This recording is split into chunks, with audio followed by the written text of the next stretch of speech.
Good morning, doctor. My name is Sitorumi, metric number 278050. And today I would like to discuss about the human rights. All the people have the instinct right of the way is interconnected and depend for the one and another. The international law is trade to the basic principles protect the universal human right. The Malaysia Federal is constitution in the Part 2, Article 5 and 13 to protect the human right, to ensuring the universal and the interrelated value for all the individual.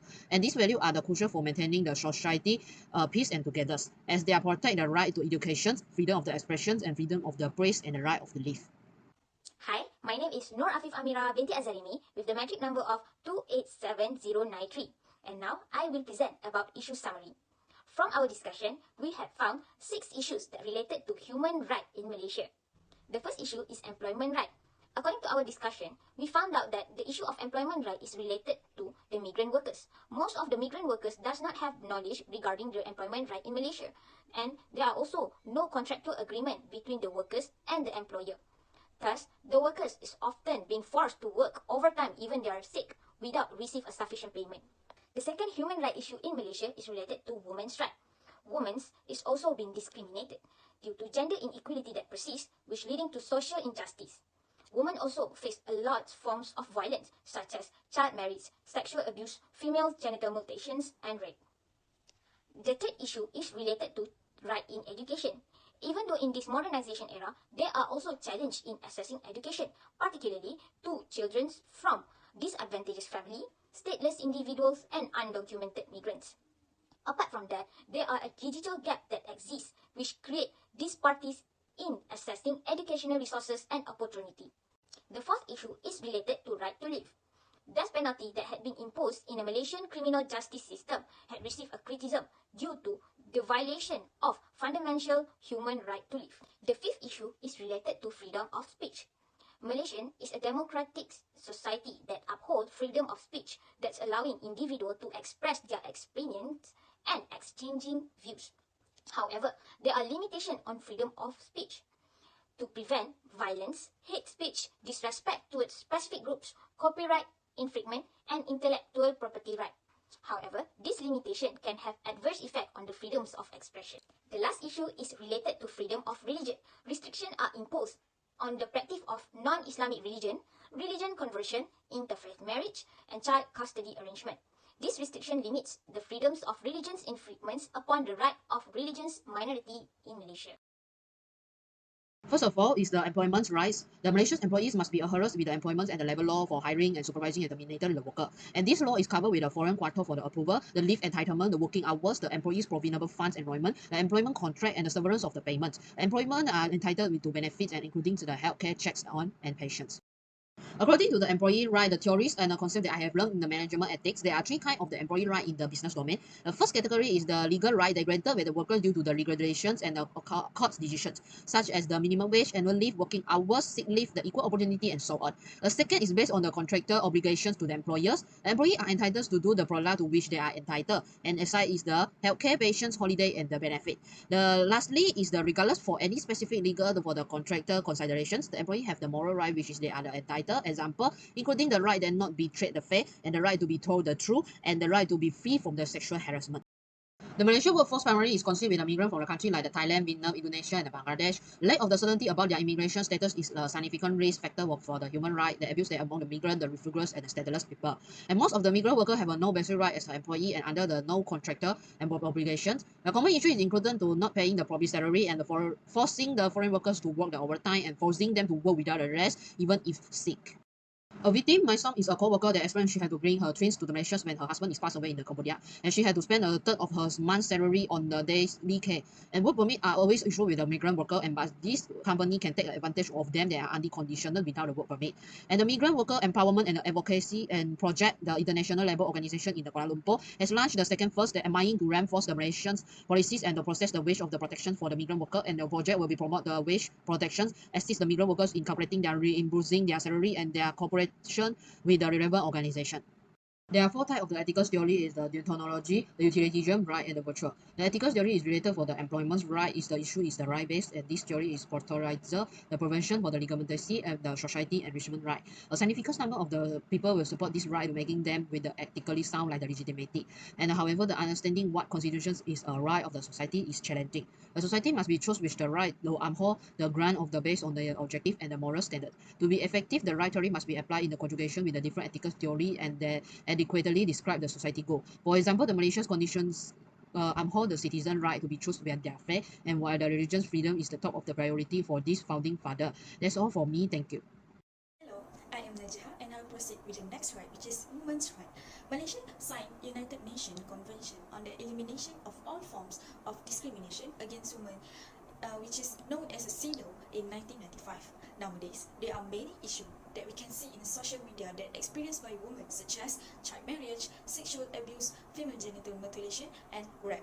So, to relate with the ethical theories, we suggest that utilitarian approach evaluate policies and practices by supporting address gender disparity, equal opportunities for healthcare, education, and also safety to women for maximize the happiness for Malaysia. Virtual ethics, which focus on development of moral character and virtues by promoting a culture.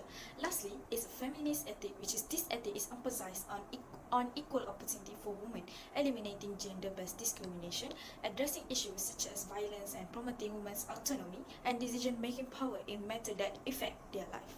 Right to education. In Malaysia, education is recognized as a fundamental that every citizen has the opportunity to receive schooling, and it is assured by the Constitution of Malaysia. However, there are some issues that arise from the development of human resources of rural area, THRRA. So, the first issue is about challenge in accessing education. This issue faced by many children, especially from disadvantaged family who are stateless or undocumented, lost their source of support to continue their education. In the end, education is often ignored by them. This issue is education for children who are stateless or undocumented. This problem comes when he or she is having difficulty to continue their study when they did not have the legal identification. So, the HRRA has supported stateless children by helping with the payment of living. They help the kids to catch up with their peers by guiding them through the government school enrollment process. The issue is terminating the digital gap. We can see in Malaysia during MCO period, the education is not neglected, but COVID-19 made it necessary to implement home-based learning initiative. So, to ensure the kids will take part in the online class, it needs to bridge the digital divide by purchasing or providing them the digital device and internet for those that cannot afford it. From our opinion, right to education can be related with the equal and justice which no matter their background, socio-economic status or any factors, everyone should have equal access to educational opportunity. The next point is social contract or called contractualism. The difficulties that stateless and undocumented children face is highlight the weaknesses of social contract that exists between the state and its people. So, it is government's obligation to guarantee equal opportunity for all the Malaysian citizens. And now, I will present about right to life in Malaysia. Life can be defined as existence or a condition of a living things that going through biological process such as growth or any other self-sustaining process. In Malaysia, right to live is being protected under Article 5, Clause 1 of the Federal Constitution. However, there's a certain condition that the right to live can be violated as long as it is in accordance with the law. For the example, death penalty. Death penalty had been placed into the criminal justice in Malaysia since 1983. However, there's a criticism about the usage of death penalty towards the criminals. There are three ethical theories that can be related to this issue. The first one, utilitarianism. According to this theory, it can either be ethical or unethical to impose death penalty towards the criminals. This is because this theory considers the consequences of such acts towards the society as a whole. Therefore, careful judgment need to be made in order to determine either it is ethical or unethical, because it affects the society. The second theory is human right theory. According to this theory, it is unethical to impose death penalty towards the criminal. This is because this penalty will violate their right to live. Human right theory also think that death penalty is a very cruel method and inhuman because of the method of execution, the waiting time before the death penalty, and the effect of such action towards the psychological of the criminal itself and their family. The last theory is Kant theory. According to Kant theory, it is unethical to impose death penalty towards the criminal. This is because an individual should not be treated as a tool to achieve something without considering their intrinsic value. Kant's theory also thinks that there are also possibility of misjudgment in judging the criminal, which could lead them to lose their life. As a response towards the criticism and related ethical theory, Nazri Aziz in 2010 had made a statement in Suhakam annual report that says, if killing others is considered as a crime, government should not do it either. That statement clearly shows that he is supporting the abolishment towards death penalty. Thus, in 10 June 2022, Ministry from Prime Minister Department had made a statement about the agreement of the government itself to abolish the death penalty from Malaysian criminal justice system. Good afternoon, Doctor. My name is Yuyan Singh, matric number 121204. I would like to present the freedom of speech in the human right. Everybody's true idea and the viewpoint are represented by the basic human right of free of the speech. It is an element of a democratic society and a method for supporting free speech, promoting a variety of the opinions, and advancing the exchange of view. Speech is a part of the quality. Everyone needs their voicing is a learning to communicate with each other and explain their idea. It is moral to use speech to uphold the rule of law, whereas it is the unethical to use speech to harm others, such as by the insulting, slandering, and criticizing them. And it's also important to remember that the right to free speech does not shield individuals from the adverse consequences of their speech in the situations they are not lawful, such as the mockeries, social isolations, and the unemployment. Freedom of the speech is protected by the Malaysia Federal Constitution in the Article 10. This freedom must be enhanced if Malaysia is to enjoy as a republic and if everyone of its residents is to live and develop as the individual. There may be the limitations on how someone can use their right to free speech, but in order to achieve the justifiable objective, that the limitations must always be the legal and the meticulously observed. The Commission has the considered and work plan and suggests that the Statutes Act of the 1948 and other law regulations freedom of the expression be the replaced even since it was established. To safeguard free expression in Malaysia, the Commission keep an eye on meeting, demonstrations, human rights case, and talk with the stakeholders. For the example, the use of the regard posting by the Malaysia official to target the reporter, poster organizer, and the other opponent of the government in Bangkok has increased. Numerous people could face chance, and the police have looked into their employment or political statement. In a republic that uphold human rights, the authorities recognize the safety and the criticism as form of speech, free speech, and do not pushing reporter. The Malaysia authorities' greater utilizations of criminal regulations against the critics demonstrate its dedications to respecting human rights standards. And the speech still has a lot of the freedom in Malaysia. People are allowed to express themselves, include their opinions on the political of their love for those close to them. How can we safeguard our freedom of speech? Article 10 protects your freedom to have a voice and opinion without the restraint from the government. First is the access postal. Second, you can through the internet and the social media such as Instagram, Facebook, Twitter, and the broadcast media, FM, National FM, IFM, and the televisions such as the Radio Television Malaysia, RTM, TV1, TV2, ACTV, and the NTV7. The next is the right of contrast. Finally, once more, there are the restrictions on the right to free expression. Despite having the right to free speech, everyone should take the responsibility for their work and show the respect for others. We should use our speech to uphold the rule of law, prevent crime, defend the legitimacy of town, protect rights for the people and the reputations, protect people's health and the moral, and maintain the national security. For example, respect other races and refrain from the speaking out in favor of racism or religions. Other authority may be able to place restrictions on your right to free expression. Particularly, media professionals like the journalists should be aware of these rights.